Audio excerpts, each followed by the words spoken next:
Pass out हुए थे, उसके बाद नॉर्थ सेट 2022 दिया था, तो उसमें तो लगभग 8,000 के ऊपर रैंक आई थी। तो लगा कि भाई अभी तो और मेहनत की ज़रूरत है, तो धीरे धीरे लगा कि हाँ नॉर्थ सेट लेवल के एग्जाम्स हो रहे हैं। बिल्कुल शुरू में तो रैंक भी कमा रही थी, तो थोड़ा डर लग रहा था। नहीं सर, लगता था कि अगर ऐसी रैंक आती रही तो मुश्किल है सिलेक्शन होना, थोड़ा बुरा भी लगता था।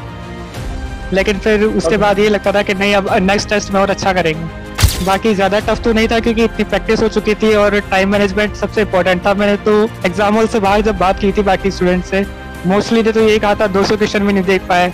मोस्टली स्टूडेंट्स का तो पेपर ही छूट गया था। तो टीएनसी से यही फायदा हुआ सर कि टाइम मैनेजमेंट हो गया, 200 क्वेश्चन अटेंड कर पाए।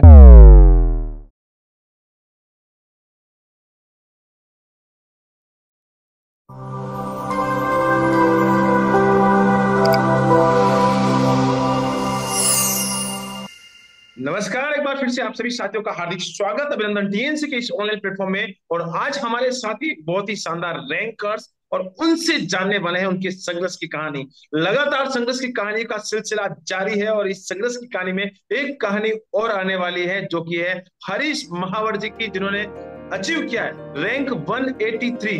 बहुत बहुत बधाई और शुभकामनाएं। Thank you sir, thank you so much. कैसा लग रहा है इतना बड़ा अचीवमेंट नॉर्थ सेट 4.0 का? सर बहुत बहुत अच्छा लग रहा है सर, और आपको और पूरी टीएनसी की टीम को बहुत बहुत थैंक यू सर, बहुत हेल्प किया इस रैंक को अचीव करने में। बिल्कुल, इस इंटरव्यू की शुरुआत करेंगे।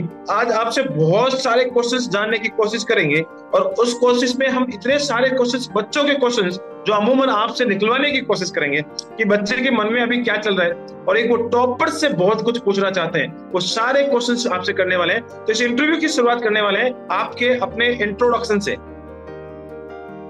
सर मेरा नाम हरीश महावर है। मैंने अपनी बीएससी नर्सिंग 2022 में government college of nursing Kota से पास आउट की है।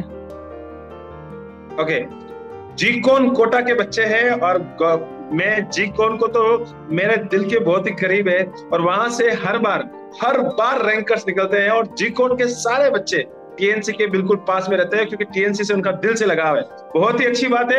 ये परंपरा, टॉपर्स की परंपरा आईजीआईएमएस के टॉपर राहुल भट्ट से शुरुआत हुई थी और लगातार जारी है और आगे भी जारी रहेगी।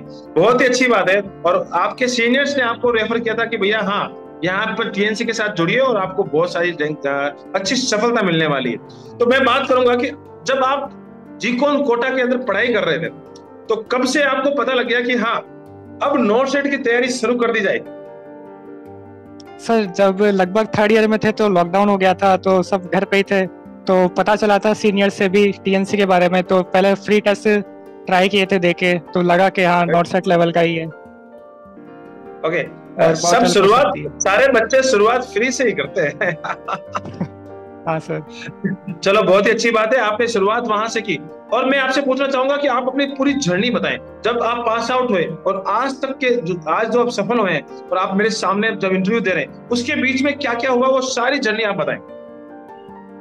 सर सबसे पहले तो पास आउट हुए थे, उसके बाद नॉर्थ सेट 2022 दिया था, तो उसमें तो लगभग 8,000 के ऊपर रैंक आई थी।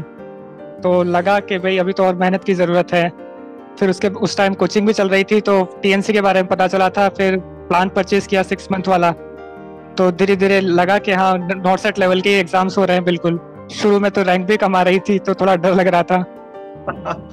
ओके, टीएनसी से आपने सिर्फ टेस्ट सीरीज प्लान परचेज किया था या साथ में और भी कोई प्लान परचेज किया था? Sir video plus test series, video MCQ plus test series. Okay, दोनों आपने प्लान ज्वाइन किए थे क्योंकि कोचिंग आप पहले से कहीं और से कर चुके थे, और साथ ही साथ वीडियो एमसीक्यू बैच, और साथ ही साथ आपने टेस्ट सीरीज का प्लान परचेज किया। और चलो मैं ये बात करना चाहूंगा कि वीडियो एमसीक्यू बैच में जहां पे आपको सिर्फ एंड सिर्फ क्वेश्चंस के साथ रेशनल का सॉल्यूशन मिलता था, तो वहां पे आपको कैसा लग रहा था? सर बहुत अच्छा है। जैसे किसी क्वेश्चन में वो कंफ्यूजन होता है तो साथ में वीडियो रैशनल मिलता है, तो बहुत हेल्प होती है, और वो हमेशा याद रहता है। एक बार अगर किसी क्वेश्चन का वीडियो वाला रैशनल देख लें, टीचर्स अच्छे से एक्सप्लेन कर देते हैं।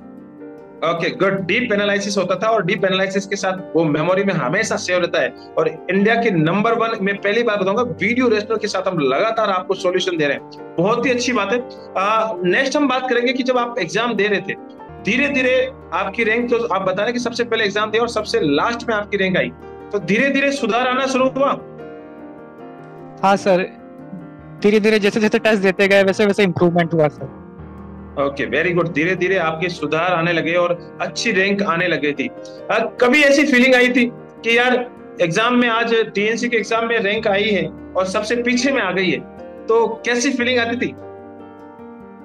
नहीं सर, लगता था कि अगर ऐसी रैंक आती रही तो मुश्किल है सिलेक्शन होना, थोड़ा बुरा भी लगता था। लेकिन फिर उसके बाद ये लगता था कि नहीं, अब नेक्स्ट टेस्ट में और अच्छा करेंगे। ओके, एक चीज मैं और जानना चाहता हूँ, कभी कभी ऐसा फीलिंग आया कि टीएनसी ने बहुत ही टफ पेपर डाला था और बहुत ही ज्यादा टफ पेपर आपके सामने आ गया था, और कभी देख के ऐसा लगा कि यार ऐसा कोई पेपर एग्जाम में आता है क्या? हाँ सर, बहुत जो प्रायोरिटी वाले क्वेश्चंस होते थे वो स्टार्टिंग में तो बहुत गलत हुए थे, बहुत ज्यादा मिस्टेक्स हुई थी, नेगेटिव भी ज्यादा होते थे, तो लगता था कि बहुत ज्यादा टफ पेपर है। लेकिन जब नॉट सेट दिया तो लगा कि उसी लेवल के क्वेश्चंस आ रहे हैं अब तो, जब से प्रायोरिटी वाला स्टार्ट हुआ है। आपको पहले लगता था कि यार ये टीएनसी इतना ऐसा क्या कर रही है, इतने हार्ड हार्ड क्वेश्चन क्यों डाल रही है, ऐसे क्वेश्चन कहाँ से लेके आ जाते हैं?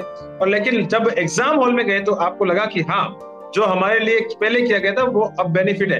मुझे आज भी याद है, साइकेट्रिक का एक पेपर दिया था जिसमें टॉपर के 36% बने थे, तो उस समय मेरे पास इतने मैसेजेस आए थे कि सर इतना कोई टफ पेपर आता है क्या? मैंने एक ही बात बोली, प्रायोरिटी आएगी, इस बार टफेस्ट पेपर आ सकता है, इसलिए ये आपको ट्रायल मोड में दिया जा रहा है। तो बहुत ही अच्छी बात है, और ऐसी चीजें होने से बच्चे बहुत ही ज्यादा एक्टिव हो जाते हैं। जानना चाहता हूँ, आप जब एग्जाम हॉल में गए थे, एग्जाम देने से पहले ये जून का नोट सेट एकदम से आ गया, तो जो शुरुआत के 2 महीने थे उसमें आपने क्या स्ट्रेटजी यूज की? तो सबसे पहले तो जैसे ही कोचिंग कंप्लीट हुई थी वैसे ही सबसे पहले एक बार तो थ्योरी रिवाइज की थी कंप्लीट, साथ में टेस्ट तो रोज डेली चल ही रहे थे टीएनसी के, वो भी साथ के साथ दे रहे थे। और जब थ्योरी कंप्लीट हो गई उसके बाद सबसे ज्यादा फोकस एमसीक्यू प्रैक्टिस पे ही की थी सर। ओके, जितने ज्यादा हो सके एमसीक्यू किए। बिल्कुल बिल्कुल। मैं इस एग्जाम के, आपने इस बार एक्सपीरियंस किया है, पिछले एग्जाम में आपका सिलेक्शन नहीं हुआ, उसका रीजन आपने सर्च किया होगा कि यार मेरा रीजन पिछली बार में सिलेक्शन में पिछली बार में हो जाता, लेकिन मेरा क्यों नहीं हुआ? उसका कारण आपने कहीं पे ढूंढने की कोशिश की?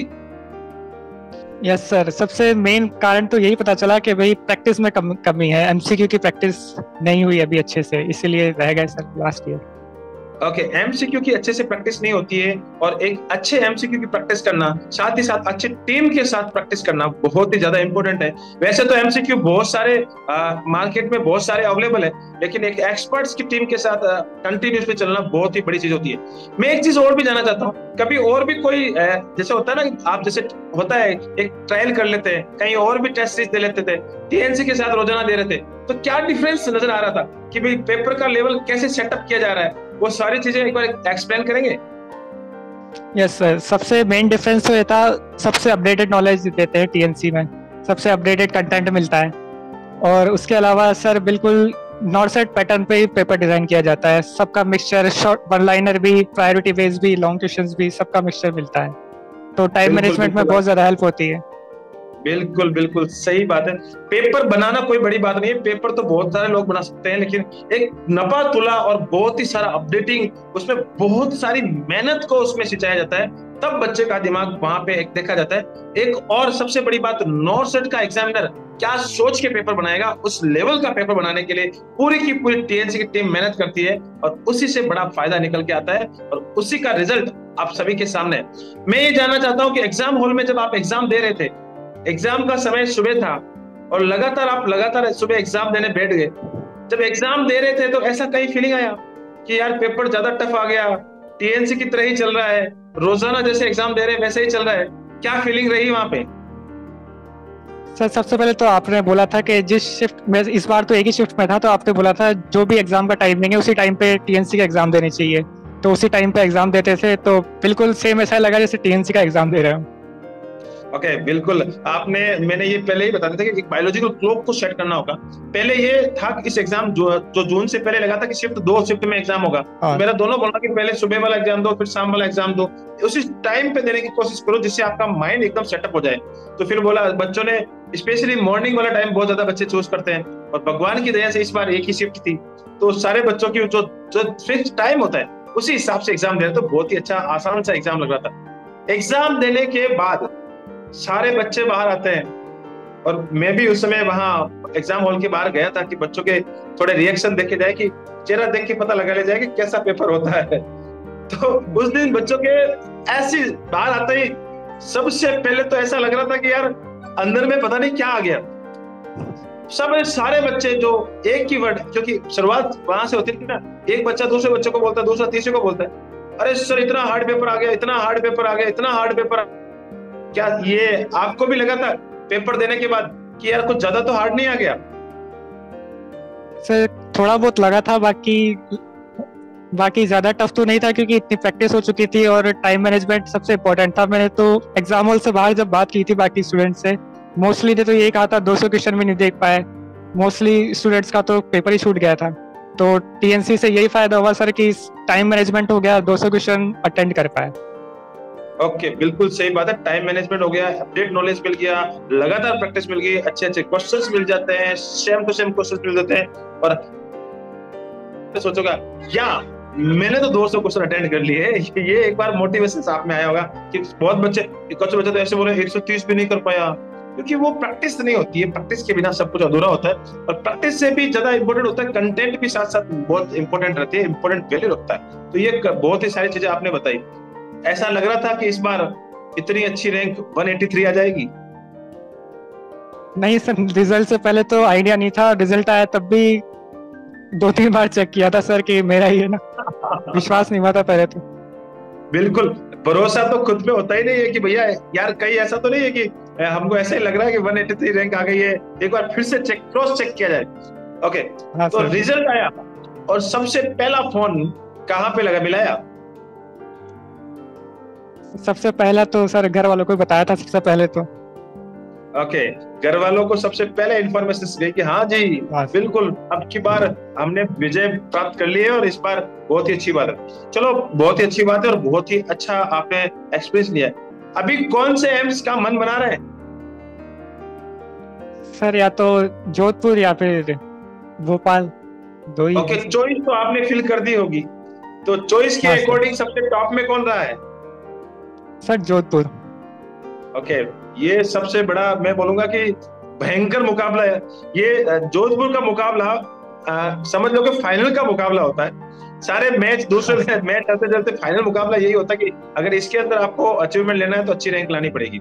बहुत ही अच्छी बात है। और लास्ट में मैं एक सवाल आपसे, बहुत ही इंपॉर्टेंट क्वेश्चन मैं आपसे करने जा रहा हूँ। ये क्वेश्चन ये, आपके जितने भी जूनियर्स हैं इस समय तो तैयारी कर रहे हैं, मेहनत कर रहे हैं, फर्स्ट ईयर से लेके 4th ईयर तक आपके पीछे वाले जो जिकॉन में बैठे हुए हैं, और इस समय जो इंटरव्यू देख रहे हैं, उन सभी बच्चों के लिए आप क्या की पॉइंट देना चाहेंगे?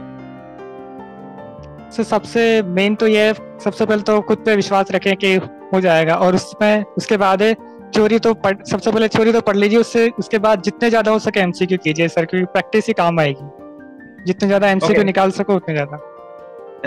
अब मैं एक सवाल और पूछूं, जो आपकी ये सफलता मिली है उसमें ज्यादा इंपॉर्टेंस किसकी रही? देखो, दोनों की इंपॉर्टेंस रहती है, थ्योरी की भी रहती है, एमसीक्यू की भी रहती है, तो ज्यादा इंपॉर्टेंस आपको किसको लगी? देखो, आपको क्या लगा कि हाँ ज्यादा इंपॉर्टेंस इस चीज की थी?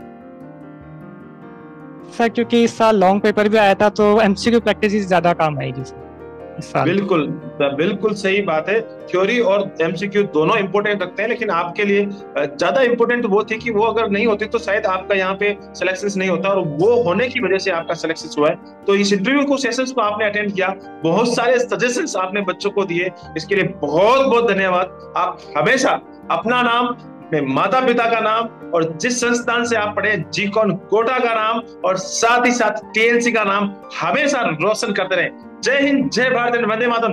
Thank you so much. Thank you sir, thank you.